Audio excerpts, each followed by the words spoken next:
All right, hey, welcome back to Mr. Zillman's World History Channel. Today we're going to be talking about Gaius Julius Caesar.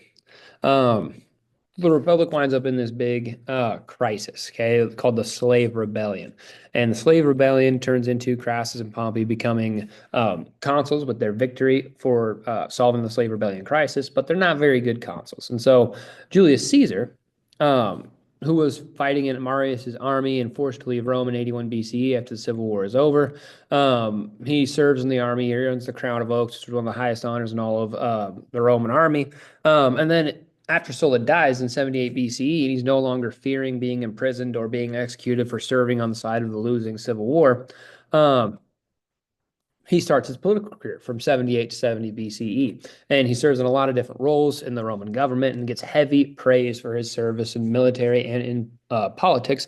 And he actually gets a lot of comparisons to Cincinnatus, who is the ideal Roman dictator that we talked about in another video. Um, so then Crassus and Pompey, with their political power waning as consuls, they formed this political alliance called the First Triumvirate. Now, this is a really dangerous combo because Crassus and Pompey have a significant amount of influence and power and also money. And so Julius Caesar, with his popularity and the money from Crassus and Pompey, they could form a really powerful political alliance between the two of them. And so they formed this thing called the First Triumvirate. Now, the First Triumvirate, Cicero speaks out against this first triumvirate because it's kind of open that Caesar and Crassus and Pompey are working together to try and gain more political power and influence in the Roman government.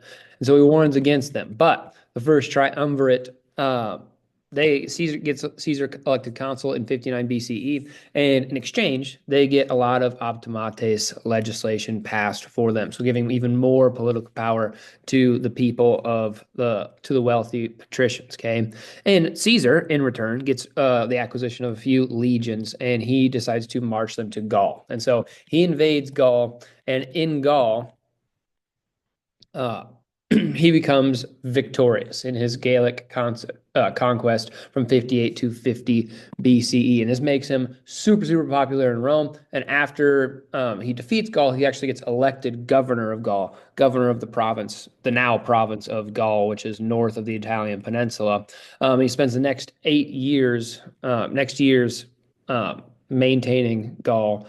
But in 53 BCE, the first triumvirate starts to fall apart with General Crassus dying and passing away, and things started to break down in Rome. And Pompey slowly started to distance himself from Caesar. Now, the issue here is because of Pompey's wife, okay? Caesar's daughter ultimately dies, and this officially ends any sort of loyalty that Pompey has to Caesar. Now, a lot of people, after the Gallic Wars were over, he became super popular amongst the Roman citizens, but he became super unpopular with the Roman Senate because there was this perception that you couldn't control Julius Caesar and he was going to do whatever he wanted whenever he wanted.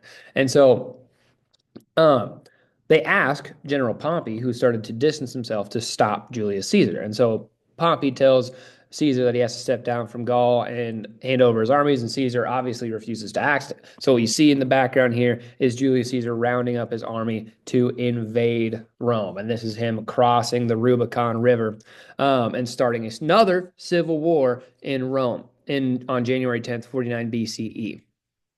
And so the Civil War leads to Pompey and the Senate fleeing. Most of his army, they go to Greece and they leave behind the Roman treasury for Caesar, who obviously grabs that and uses it to build a massive navy, and he sails off to Greece. And it is here where he squares off in the Battle of Dyrrhachium, and Pompey flees and goes to Pharsalus, and Caesar runs him down again in Pharsalus, and he decisively defeated Pompey on August 8th, 48 BCE in this battle. And so that forces Pompey to flee once again and go all the way to Egypt, okay? But Pompey seeks an alliance with Ptolemy the 13th, who had previously supported him in the Civil War, but after hearing about his defeat, decides to have him executed on the spot when he arrives on his ship.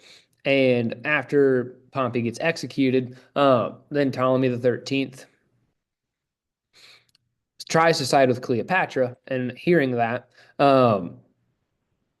he ultimately decides to have Ptolemy the 13th assassinated and killed. And then Caesar sides with Cleopatra. They gain control of Egypt. And then after that, he goes to Carthage, defeats the remaining Pompey supporters that were in Carthage, and he returns home, and Caesar gets elected dictator for life, which is known in Rome as Dictator Perpetuo, okay, because of the crisis that needed to be dealt with, okay? So that is what you need to know for Julius Caesar.